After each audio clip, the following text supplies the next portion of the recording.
Welcome back. We might think about today's episode as being about flavors of expression.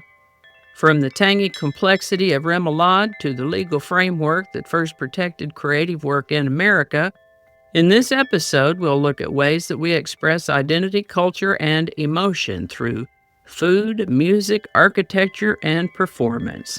So we'll wrap it all up with a quote. So grab your favorite cuppa, sit back, let's have a look.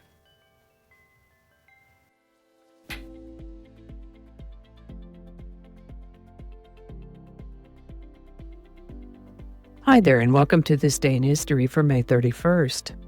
May 31st is the 151st day of the year in the Gregorian calendar, 152nd in leap years, with 214 days remaining to the end of the year.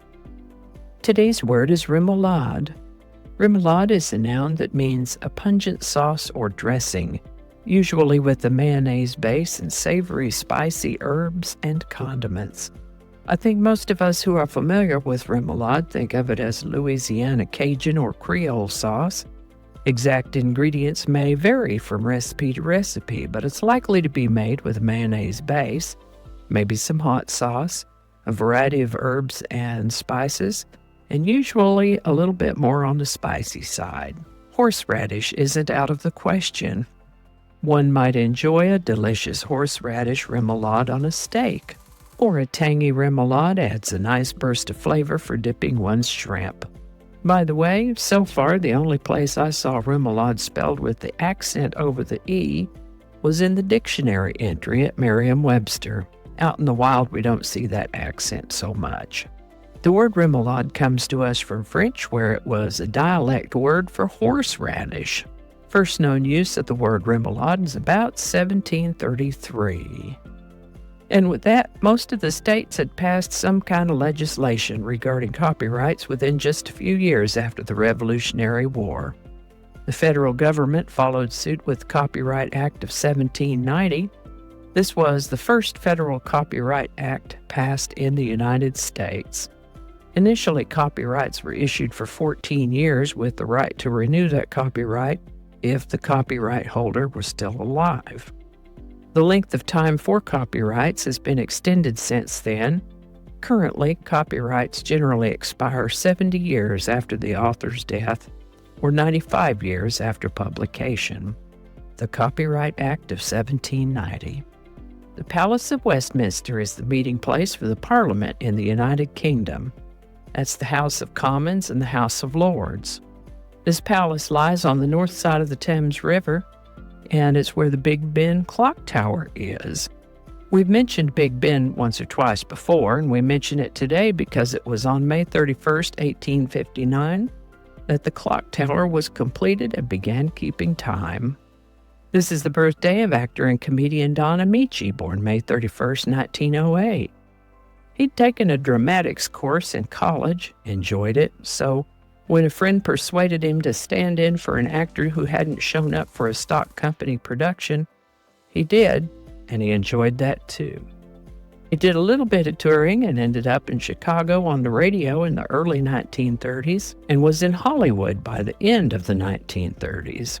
Over the next 6 decades or so, I counted over 60 television and movie parts in such shows as The Golden Girls, The Cocoon movies, and Columbo, just to name a few, plus over a dozen stage shows and the radio performances I mentioned earlier.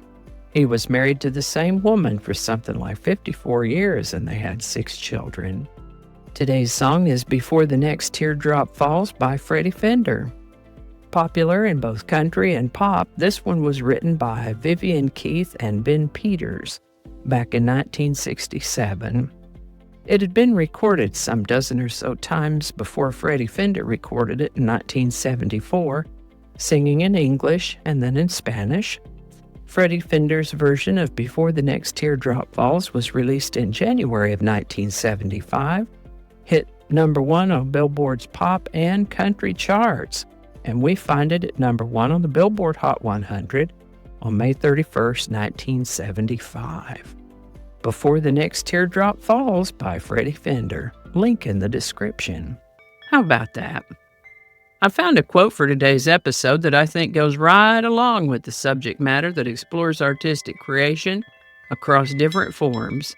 It's from American author, theologian, and Trappist monk Thomas Merton, who said, "Art enables us to find ourselves and lose ourselves at the same time." Thomas Merton. This is from his book, No Man is an Island. And I have an affiliate link in the description if you'd be interested in getting a copy of that book. Alrighty, y'all take care. Be good to each other. I'll see you next time. And I think that's going to do it for us today. Thank you so much for watching. Consider subscribing if you haven't already. Feel free to share this video with a link in your email, messaging, or social media. If you enjoyed this series, you can check out the playlists in the description. You can find me on BitChute, Facebook, Odyssey, Rumble, YouTube, and X, as well as on a blog page called No Really. All those links are in the description. Alrighty, that's all I can think of right now. Thanks again, and I'll see you next time.